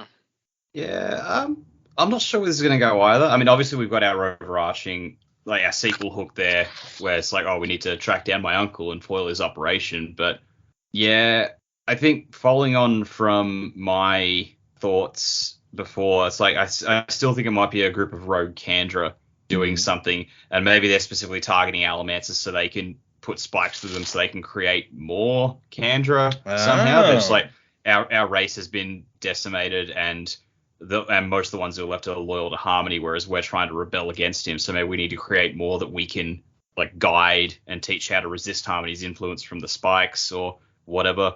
So I think that might be the go. Either way, I feel like the Kandra are going to come more into the story as we go, because like they really weren't like too much of a factor in this one, right? Aside from a few background mentions and, as we found out, the constable at the end there. So yeah, I feel like it is going to come down to something to do with the Kandra, but I don't know how.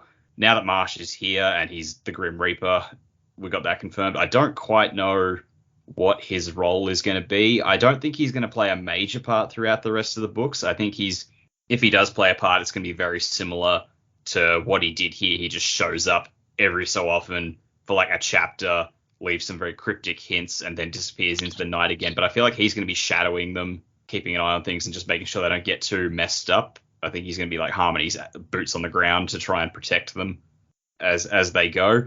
And then the 4th book, which is coming out this year, which is the last one. Yep. Yeah, I think he'll probably play a bit more of a larger role in that, I guess. Because I feel I like the idea that it was sort of built towards him playing a major part, but you spend 3 books knowing he's out there, like he's not playing a major part until he comes in at the end. So, but we'll see how that plays out. But yeah, beyond that, not really sure. That's all I got. I like the idea that Marsh is just gonna spend a couple books just randomly popping in every once in a while to drop some knowledge, drop a knowledge bomb, take off again. Well, he's basically like, he's Batman to they're the commissioner.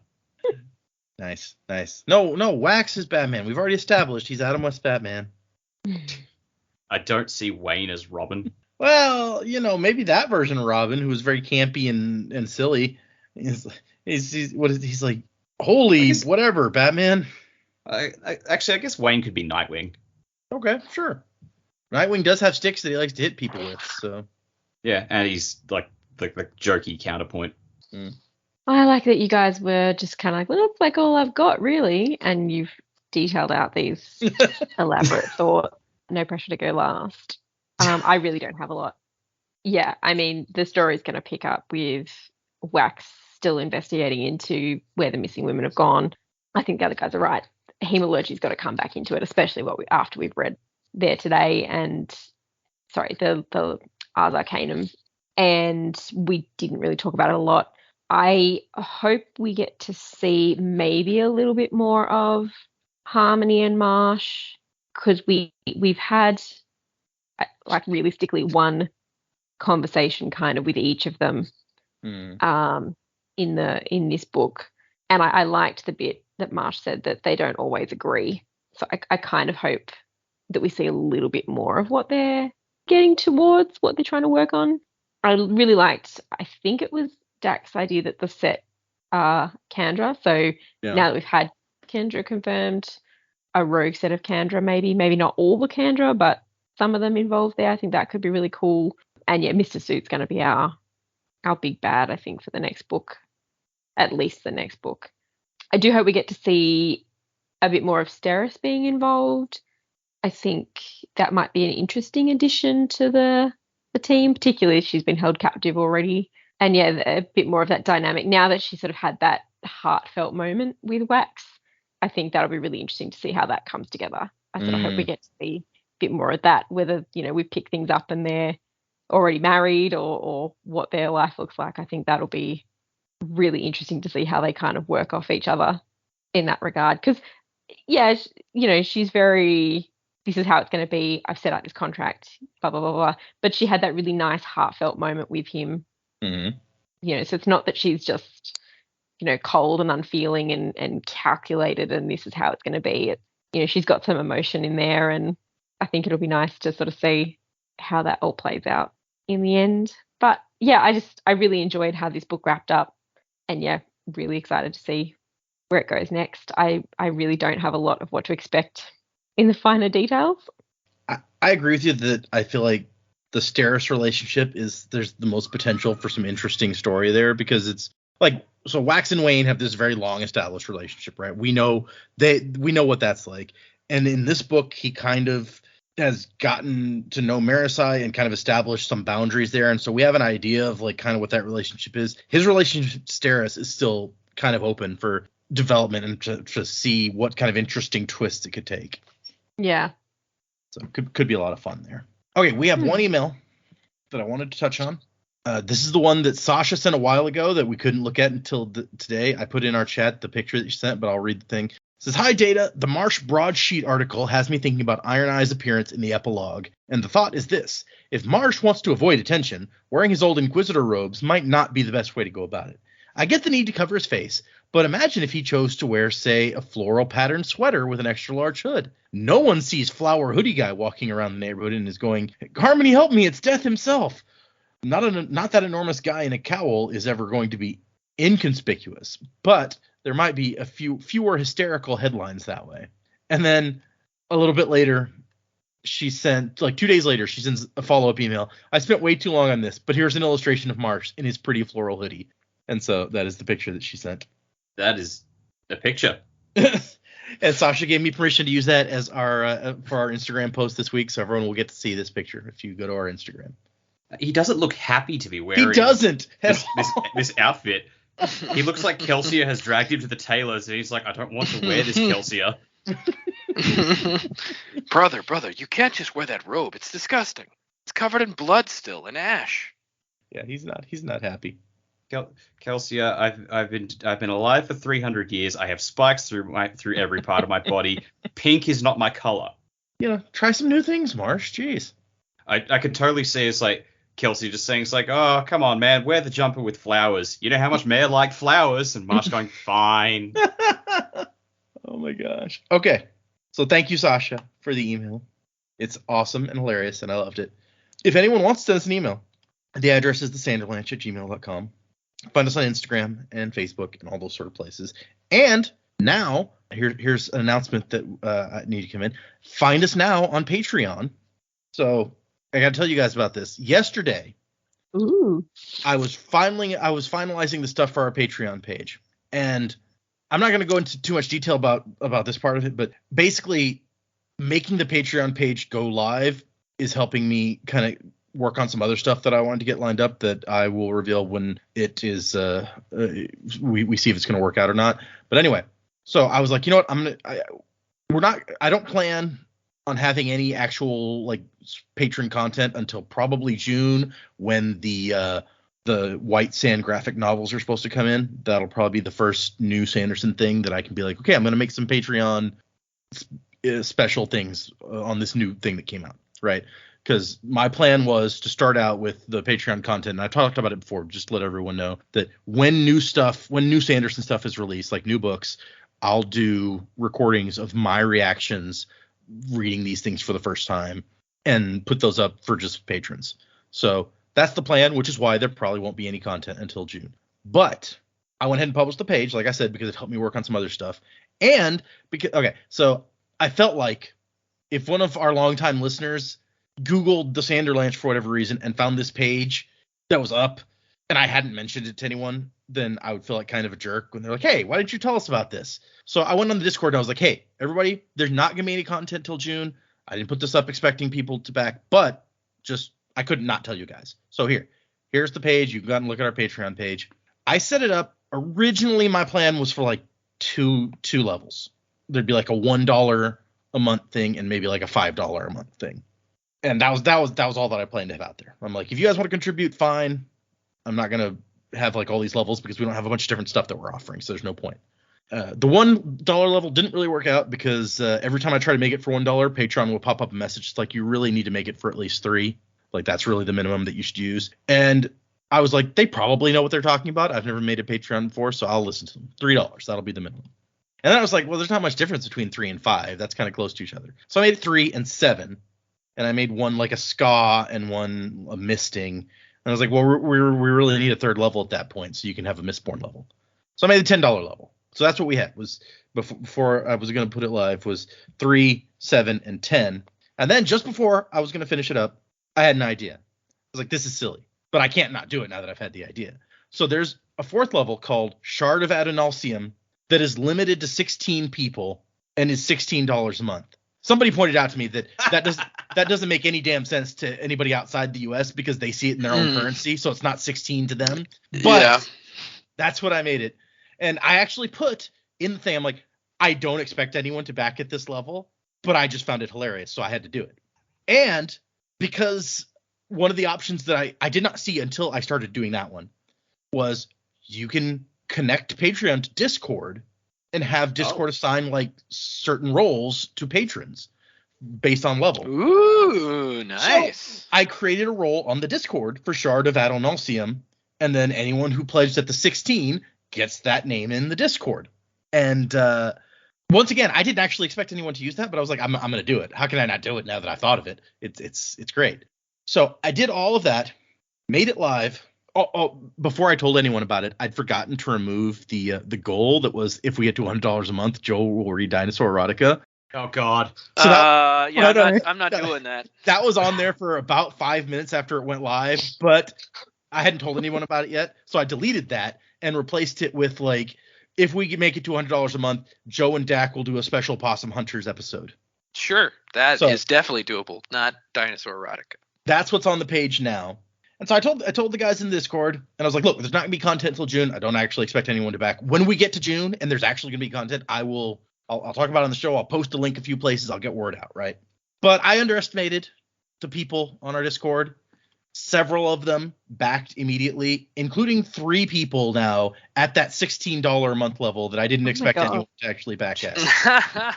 You guys, you're amazing. And so they are awesome. And one of the things that I also wrote into the $16 a month level was that you'd get a shout out on the show. But I'm going to shout out to all of our patrons that have signed up so far because they're awesome and I love you guys. List them up, and I know you guys are already Shards of Adonalsium, but I'm also going to officially induct you as Mistborns into our crew. One of the things that I put in the text for the misting level, I was like, you get to be a misting, and he'll put you in the crew. But also, if you've already written a 5-star review, we'll have him make you a twinborn. Yeah, Misting genius. Innocent. Yeah. So one person has backed at that level, and I'm gonna have to look and see if they've also done a 5-star review. So for ranks, in fact, we won't do anyone in the misting crew yet. Let me go out and look and see what 5-star review matches. We'll save that for next week. But you will get it. It's coming next week after I've confirmed. Okay, I promise. But we also had a couple of people. Let's see. I'll just do first names for these people. So some people are who have backed us are David and Daniel. Thank you. You are awesome. We had Arad, who sent us an email not long ago, is one of our $16 Shard of Adonalcium backers.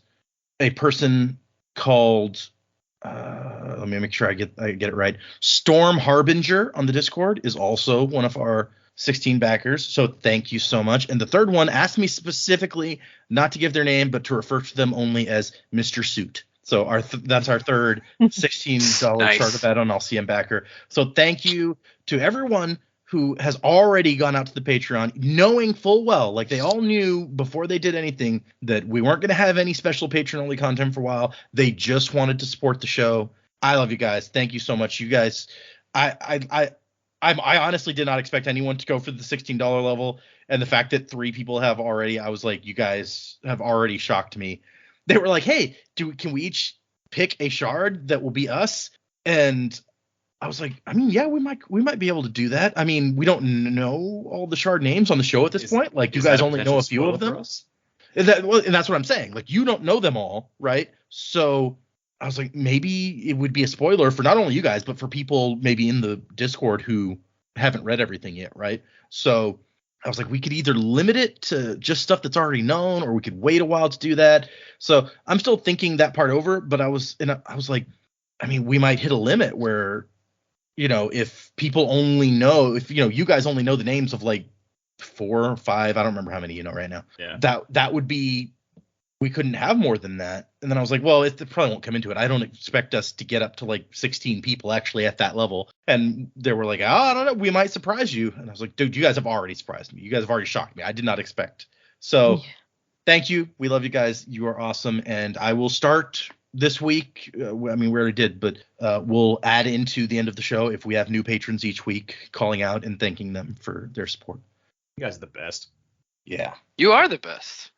I also promised them that I would not tell you guys before this point in the show so they could hear live your reactions. So. Yeah, I'm super. Yeah, I may be just like at a loss for words because I'm very surprised and thankful. You guys are awesome. I promise if we do get to that like 200 level, I've been thinking and like script writing in my head like an arc for the Possum Hunters. So like I will definitely make something good out of it if we get there for sure. That was $100 a month is that level, and we're actually already almost halfway there, or more than halfway there.